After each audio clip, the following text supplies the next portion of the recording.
সব্যসাচী বাবু, আপনার কি মনে হচ্ছে? এবং দ্বিতীয়ত, আপনি যেহেতু ক্রিমিনাল সাইকোলজি নিয়ে এতদিন ধরে ডিল করছেন, এই যে সঞ্জয়, এই মক্কেল, একে দেখে আপনার কি মনে হচ্ছে সেটাও আমি জানতে চাইবো।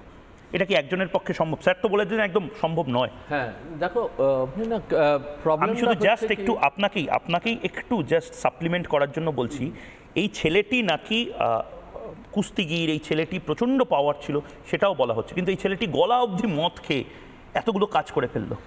দেখো, আমাদের কয়েকটা জিনিস জানতে হবে। তুমি যে এই প্রশ্নটা তুলে না যে চোখে ব্লিডিং হয়েছে, সেটা কি করে হতে পারে? গলা যদি প্রচণ্ডভাবে জোরে চেপে ধরা হয়, তাহলে ব্রেন থেকে যে রক্তটা নিচে নাবার কথা সেটা নাবে না, এবং চোখের মধ্যে ক্যাপিলারিগুলো যেহেতু পাতলা, সেই ক্যাপিলারিগুলো ফেটে যায় এবং কনজাংটাইভাল ব্লিডিং হয়। সুতরাং সেটা গেল 1 নম্বর। এবার তোমার প্রশ্নটায় আসছি যে একজনের পক্ষে সম্ভব কিনা। ভেরি ভেরি আনলাইকলি, মানে এটা করা যেরকম নেচার অফ ইনজুরি। আর দু নম্বর ব্যাপারটা আমাদের জানতে হবে এখানে যে ইনজুরি কজড যার উপরে করা হচ্ছে এবং যে করছে, এদের ওয়েটের সঙ্গে একটা ব্যাপার থাকে। কিরকম? তাদের বডি ওয়েট। মানে আমি ক্ষমা চাইছি, কিন্তু একটু যদি ভেঙে ভেঙে বলেন। মানে অভয়া যে মেয়েটি, তার যদি ওয়েট হয় 60 কিলো, এবং এই সঞ্জয়, তার যদি ওয়েট হয় 60 কিলোই, এবং তাদের রিলেটিভ পজিশন বিটুইন সেটা দরকার, মানে অর্থাৎ পজিশনে রয়েছে। সুতরাং বডি ওয়েটের ওপরে কিন্তু এই ইনজুরির কতটা ইম্প্যাক্ট হবে সেটা অনেকটা আন্দাজ করা যায়। পেলভিক বোন ভেঙে গেছে। পেলভিক বোন ভাঙা, আমি তো একটু আগেই কথা বলছিলাম যে পেলভিক বোন ভাঙা, এখানে যদি এই অফিসে যতজন আছে যাদের একটা পেলভিস, ইনট্যাক্ট পেলভিস দিয়ে দেওয়া হয়, তাদের কিন্তু ভাঙতে সময় লেগে যাবে। সুতরাং ইট ইজ আ ভেরি 5 জন 6 জন একসাথে যদি সেইটাকে ওপরে দুদিক থেকে ইশিয়াল, মানে ওপরে দুটো অ্যান্টিরিয়ার সুপিরিয়ার ইলিয়াক স্পাইন বলে একটা ব্যাপার আছে, সেই দুটোকে যদি দুটো বিপরীতগামী ফোর্স দিয়ে টানে এবং অনেকে মিলে টানে, তখনই সেটা ভাঙা সম্ভব। অথবা ওপর থেকে যদি হ্যামার করা হয় পেলভিসের ওপরে, তখনই পেলভিস ভাঙা সম্ভব। আমি একটু আপনাকে থামাচ্ছি। আমি সেই ছবিটাও, আমাকে বহু মানুষ অনুরোধ করেছে বলে আমি দেখাতে চাই না সেই ছবিটা, কিন্তু আপনি যে কথাগুলো বলছিলেন এবং আমি যখন ভাবছিলাম এই কথাগুলো আপনার, তখন একটা ছবি ভেসে উঠলো। সেটা অভয়ার একদম বডি রিকভারির সময়ের ছবি, এবং সেখানে দুটো পা একেবারে মানে দুটো দিকে, মানে লেফট সাইড রাইট সাইডে বোধহয় এতটা স্ট্রেচ হয়েছিল, এবং মানে মানে আমি সেই ছবিটা অনেকেই হয়তো দেখে ফেলেছে। আপনি বলছেন এইটা মানে একাধিকভাবে টানা হয়েছে দুদিক থেকে, এবং এই জিনিসটাই একটা মানুষ আমাদেরকে বলা হচ্ছে he was under the influence of alcohol, তার কিন্তু এই ইনেব্রিয়েটেড অবস্থায় এতটা জোর থাকবে না। আরেকটা মানুষের আরেকটা জায়গা, সে ঘুমন্ত অবস্থায় সে স্টার্টেলড হয়ে যাবে। সুতরাং দুদিকেই কিন্তু ইকুয়াল কজেস আছে, কিন্তু একটা মানুষ এতটা পারপেট করবেন, যেটা ডক্টর গুপ্ত বললেন যে একটা হাত দিয়ে দেখুন, ব্যাপারটা যেটা হয় যে আমরা ফরেন্সিকে যেটা দেখতে পারি, এইরকম ক্ষেত্রে দুটো রিস্টে ইনজুরিজ থাকে মেটার, এবং দুটো পায়ের অ্যাঙ্কেলের ওপরে ইনজুরিজ থাকে, কারণ কেউ একজন হাত ধরে আছে, কেউ একজন পা ধরে আছে, এইরকম অবস্থায় করা হচ্ছে। কিন্তু একটা, মানে আমি যেটুকুনি ছবি দেখে ওনার এজ অ্যান্ড ওয়েট রাফলি যদি আমি 56 to 60 কিলোস ধরি, একটা মানুষের পক্ষে এতটা ইনজুরি ইনফ্লিক্ট করা without being severely injured in return is highly improbable. বেশ স্যার, আমি একটু আপনাকে থামাচ্ছি। আমি বাকিদের কাছে যাওয়ার আগে আমি যেটা নিয়ে মানে চিন্তিত শুধু নই, আমি অবাক। মানে আমরা মেগাফনার কথা শুনেছিলাম একটা সময়, মানে যেটাকে বলা হয় যে বিশাল দেহি মানুষেরা থাকতেন। অনেকে বলেন দাপর যুগে মেগাফনা ছিল, সে কারণেই অশ্বত্থমায় কল্কি সিনেমাতে দেখেছি 10 ফুট লম্বা লোক, 11 ফুট লম্বা লোক, ম্যামথ, ব্লু হোয়েল।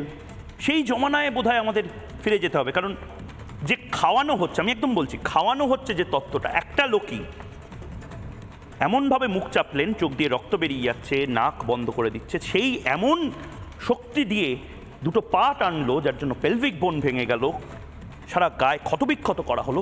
হয় এটা তাকে, এই মেয়েটিকে অজ্ঞান করে দিয়ে বা মেরে দিয়ে করা হয়েছে, নয়তো এখানে অনেকে রয়েছে এই মুহূর্তে আমি যদি স্পেসিফিক্যালি এখানে দেখি কখন চোখ থেকে রক্ত গড়ায়, স্যাররা বলছিলেন ইন্ট্রা অরবিটাল প্রেশার, অর্থাৎ সহজ ভাষায় আমি ডাক্তারদের থেকেই বোঝার চেষ্টা করব এটা কি। দ্বিতীয় যে পয়েন্টগুলো ডাক্তারবাবুরা বলছেন, অমানসিকভাবে চোয়াল চেপে ধরলে চোখের নার্ভ ছিঁড়ে যেতে পারে, আবারও বলছি, আমি চিকিৎসক নই, আমি মেডিকেল পার্সন নই। এগুলো বিশেষজ্ঞরা বলছেন এবং রিপাবলিক বাংলা এগুলো জানতে চায় ডাক্তারদের থেকে। বুকের ওপর কেউ চেপে বসলে, অর্থাৎ বুকের ওপর অত্যধিক চাপ কেউ চেপে বসলে বা মুখ অত্যন্ত জোরে চাপলে এই জিনিস হয়, গলা টিপে ধরলে এই ধরনের জিনিস হয়। চোখ থেকে প্রথমেই যেটা খটকা লাগলো, চোখ থেকে রক্ত বেরোনোর বিষয়টা। এবং এটা কি স্যার, মানে আমি সব্যসাচী বাবু একবার ছোট্ট 30 সেকেন্ড, এটা কি যেটা বলা হচ্ছে এটা কি ঠিক? মানে মুখ চাপলে জোরে, মুখ চাপলে জোরে থেকেও বড় কথা হচ্ছে গলা যদি চেপে ধরা হয় কি হয়, আমাদের হার্ট থেকে রক্তটা উপরে যায়, ওপর থেকে নিচে আসে। এবার আপনি ধরুন গলাটাকে এরমভাবে চেপে দিলেন, চেপে দিলে কি হচ্ছে, এই যে return of the blood that is obstructed. সেটা কোথায় যাবে? কোথাও না কোথাও তো একটা ফেটে বেরোবে। সেটা চোখের ক্যাপিলারিগুলো এত পাতলা যে সেইখান দিয়ে ফেটে বেরোবার চান্সেস আর ম্যাক্সিমাম, যেখানটাকে বলে কনজাংটাইভাল হেমারেজ কিংবা সাফিউশন অফ দি আইস। ঠিক। আমি একবার একটু বিরত করছি। এই মুহূর্তে একাধিক দর্শক আমাকে অনলাইনে লিখছেনও এবং টেলিফোন লাইনেও রয়েছেন। একজন দর্শক এই মুহূর্তে রয়েছেন, তিনি নাম প্রকাশে অনিচ্ছুক, পিসিআর আমাকে জানালো। নমস্কার, আমি ময়ূক বলছি, আপনি নিজের বক্তব্য রাখতে পারেন। হ্যাঁ, নমস্কার। উপস্থিত ডাক্তারবাবু যারা আছেন আজকে, আমার তাদের প্রতি সশ্রদ্ধ প্রণাম যে একটা অত্যন্ত সময় উপযোগী আলোচনা আজ হচ্ছে আর বাংলা উপস্থাপনা করছেন। এবং আমরা সাধারণ মানুষ হিসেবে যে প্রশ্নগুলো অবিরত গত 3 দিন ধরে কাগজে আসছে, সংবাদপত্রে আসছে, তার উপরে যথাযথ আলোকপাত করে আজকে এই আলোচনাটার সূত্রপাত হয়েছে। সে ব্যাপারে একজন সাধারণ মানুষ হিসেবে আমার যে বক্তব্য সেটা হলো যে গোড়া থেকে আমি যেটা দেখে আসছি যে কলেজ কর্তৃপক্ষ এবং তার সঙ্গে লোকাল পুলিশ এই ঘটনাটাকে ধামাচাপা দিতে চেষ্টা করেছে। প্রথমত বলা হয়েছে মৃতার বাবা মাকে যে আপনার মেয়ে সুইসাইড করেছে। পরবর্তীকালে দেখা গেছে তারা যখন এসেছেন এবং জোর গলায় দাবি করেছেন আমাদের মেয়ের মানসিক অবস্থা মোটেই সেরকম ছিল না। কিছু কিছু রাজনৈতিক দল তখন এসেছেন, বিক্ষোভ দেখিয়েছেন, তারপরে পুলিশ এফআইআর শুরু করেছে, মামলা করেছে। তারপরে দেখা গেল যে কলেজের ব্যবস্থা সম্পর্কে অঙ্গুলি নির্দেশ করা হচ্ছে, সেই কলেজ থেকেই তার বডি পোস্টমর্টেমের জন্য একটি কমিটি তৈরি হলো এবং সেই কলেজেই পোস্টমর্টেমটা হলো। ভালো কথা, সেখানে নিশ্চয়ই যোগ্য সবাই আছেন, এর মধ্যে কোনো অসৎ উদ্দেশ্য নেই। কিন্তু পুলিশের কি উচিত ছিল না আরো নিরপেক্ষ তদন্তের স্বার্থে? এইমাত্র আমি এই আলোচনা থেকেই জানতে পারলাম যে একটা 4 বার পর্যন্ত পোস্টমর্টেম করা যেতে পারে, তো দ্বিতীয় কোনো একটা জায়গায় পোস্টমর্টেম। ঠিক। আমাদের সাথে যোগাযোগ বিচ্ছিন্ন হয়ে গেছে, কিন্তু ভদ্রলোক খুব গুরুত্বপূর্ণ কথা বলছিলেন অর্কদীপ।